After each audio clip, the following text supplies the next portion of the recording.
Good morning बच्चों। हमने पहले दो समास के बारे में अध्ययन कर लिया था, अव्ययभाव समास और तत्पुरुष समास। आज हम कर्मधारय समास के बारे में पढ़ते हैं। हमने अव्ययभाव समास में पढ़ा था कि उपसर्ग होता है, पुनरावृत्ति होती है शब्दों की। तत्पुरुष समास में हमने कारक के बारे में पढ़ा था कि तत्पुरुष समास में कारक लगते हैं। आज हम पढ़ते हैं कर्मधारय समास। कर्मधारय समास में क्या होता है? इस समास का प्रथम पद विशेषण तथा दूसरा पद विशेष्य होता है, अर्थात पहला पद दूसरे पद की विशेषता बताने वाला होता है। महादेव, महादेव, महान है जो देव। कौन? महान है जो देव। तो देव की विशेषता क्या है? महान होना। महाराजा, महान है जो राजा। चंद्रमुख, चंद्र के समान मुख।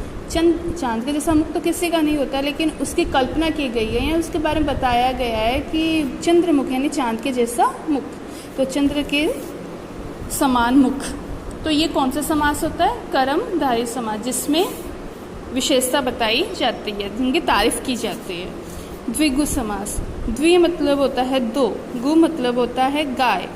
तो इसमें क्या होता है? पहला पद संख्यावाची होता है। नवग्रह, नवग्रहों का समूह है, यानी नवग्रह। पंचवटी, पांच वटों का समूह है। तो वहाँ कौन सा समास? द्विगु समास। द्विगु समास की क्या विशेषता? इसमें संख्या होती है। उसके बाद है आपका द्वंद्व समास। इस समास में दोनों पद प्रधान होते हैं। विग्रह करने पर और या अथवा एवं का प्रयोग होता है। राजा रंक, राजा और रंक, राजा और रंक, रंक मतलब भिखारी, राजा, राजा और भिखारी। छोटा बड़ा, छोटा या बड़ा। लाभ या हानि। बहुव्रीहि समास। इस समास में दोनों पद मिलकर कोई तीसरा या अन्य अर्थ देने वाले होते हैं, उसे बहुव्रीहि समास कहते हैं। पीताम्बर, पीला है अंबर जिसका, अर्थात श्री कृष्ण भगवान।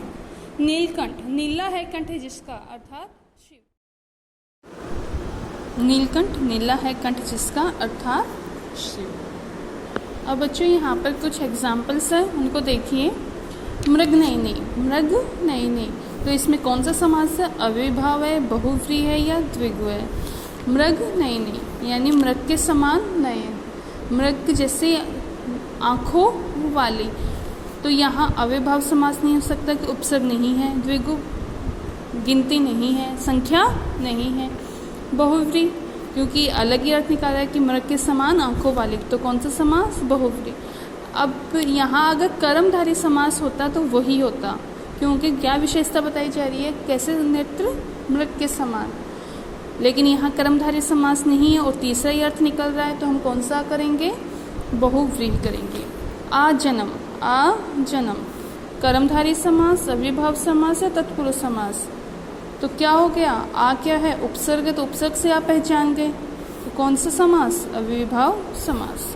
गुण दोष, गुण और दोष, बीच में क्या आ रहा है? तो बहुव्रीहि हो ही नहीं सकता।